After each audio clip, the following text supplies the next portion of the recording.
Hi, my name's Dave Wyatt and I'm from Cardiff University, the School of History, Archaeology and Religion. I'm actually a medieval historian and my research expertise is on slavery in medieval Britain. But I'm also the community engagement coordinator for my school, which means I get to work on lots of interesting projects.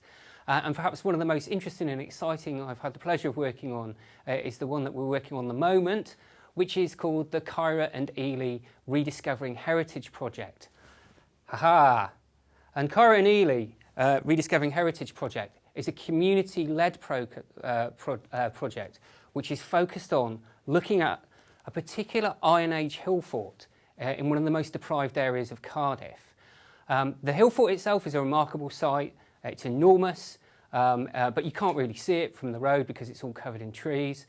And it looks like it's one of the biggest hill forts in Western Britain.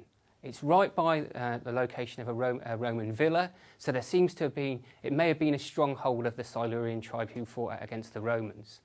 But the most interesting side of the project is that it nestles in this very deprived area of Cardiff. Very few local inhabitants are aware of the site, of its significance, and indeed the area is very much stigmatised in South East Wales, I think, generally. Now, we wanted to do something with this amazing site and with that community.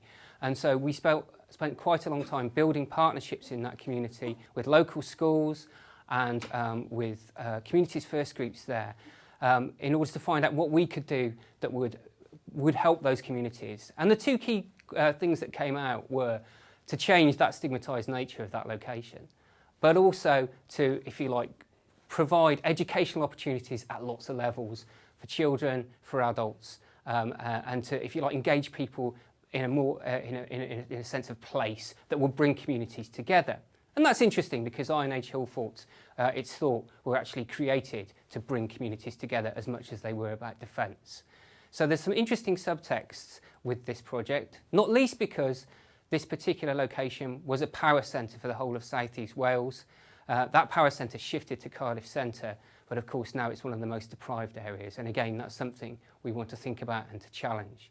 We were engaging with local schools who are going to come up to actually be involved in geophysical survey of the site and to actually find out and discover archaeology, as well as creating artwork and thinking artistically about what it's like to live in the Iron Age on this really remarkable site.